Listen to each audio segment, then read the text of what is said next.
So the debate was a colossal mess. Trump and Biden came across like petulant children. Trump would not stop interrupting. The opinion is pretty much unanimous to everybody I talked to. Granted, it's anecdotal, but people were like, you could barely call that a debate. It was a joke. Now, a lot of criticism is going at Chris Wallace because Chris Wallace of Fox News was just unable to get a handle on the situation. He was unable to rein them in. He was unable to be a leader and assert himself. He was very meek and nebbish in trying to control them, and they just steamrolled him, basically. Trump definitely steamrolled him. So now people in the aftermath are saying, okay, we got to find a way to improve these things because this was a joke. The number one idea that I'm seeing floated, and this is interesting that this is what people default to, but they want the moderator to have the ability to cut the mics of the people speaking. That's what people are presenting as a solution. Like, okay, if you go over time and you're clearly being rude and not, letting somebody else get a word in when it's their turn to speak, we'll just cut your mic and then everybody will hear the other person and not you. So again, this is what people are floating as a solution. Now, what's my opinion on it? Listen, I think my feelings on this have changed over time, where I'm now of the belief that you barely need a moderator, dude. Like, to the extent you're going to have a moderator, it should be super restricted and limited because nobody's there to hear Chris Wallace. Everybody's there to hear Trump or Biden. So I'm almost of the opinion that, you can say, taxes, go. And then they could talk for an hour on that alone. Are you kidding me? Now, granted, they're both going to BS, but that's like a problem with Trump and Biden as people, not necessarily a problem with the system that we've set up or the debate format. It's just like they're going to lie because they're liars. How do you handle that? Listen, in a world that made sense, yes, you could have somebody to fact check them right there, but it's not like when somebody gets fact checked that everybody watching immediately goes, that is correct. Now that person has been fact-checked, and I am logging the correct information in my brain. We live in such a stupid and partisan time that people will get mad at the fact-checker. Like, that's where we're at. So let's just acknowledge reality and either strictly limit the role of the moderator, or have no moderator and just be like, guns, go. Climate change, go. Taxes, go. Iraq war, go. Because, again, they don't need help. Like, Trump and Biden do not need help speaking. They can go back and forth for hours and hours and hours. Of course they can. Duh.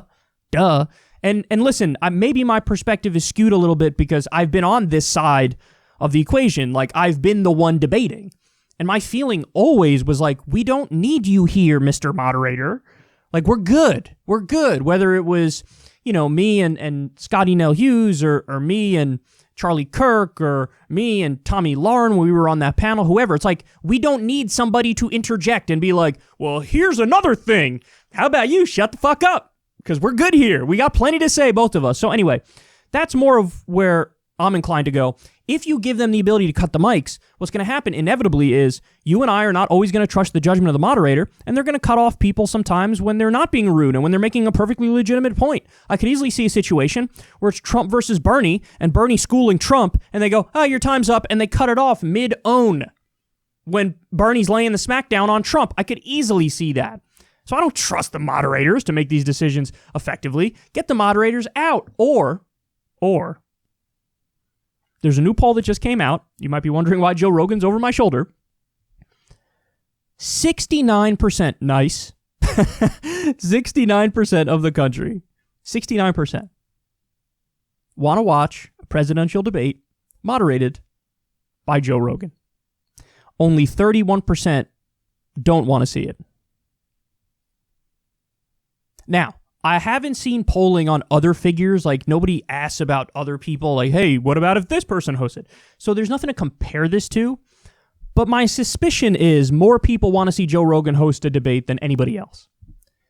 And the reason is, for people who know who Joe Rogan is, and that's most of the country at this point, the way his podcast works is that it's just, let's talk. Let's have a conversation. Let's be as much like normal people as humanly possible. And so it is a wildly, wildly popular show as a result of that. And yeah, I think that format is much better.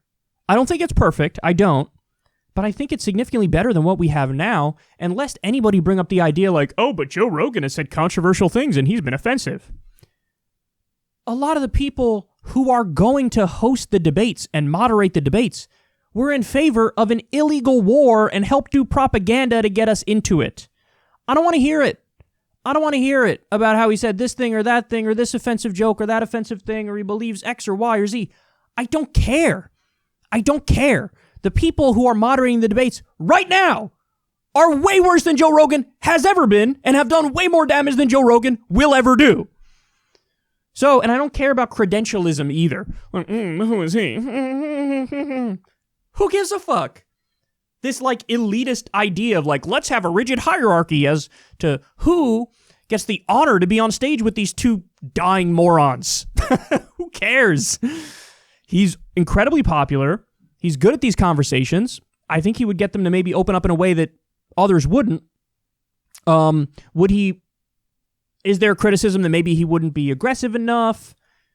Yeah, I think that's a fair criticism, but that does kind of contradict what I was saying before about how we need like no moderator at all. So I don't know. I think it would be better than what we're doing now, and clearly the American people agree. But of course, my guess is this will never happen. Even though Trump's okay with it, I don't think Biden would agree to it. And beyond that, the way the debates work is a scam. Just so everybody knows, the people who host it, it's like the Democratic and Republican parties, they come together and they just like keep out the Libertarians and the Greens and any other third parties.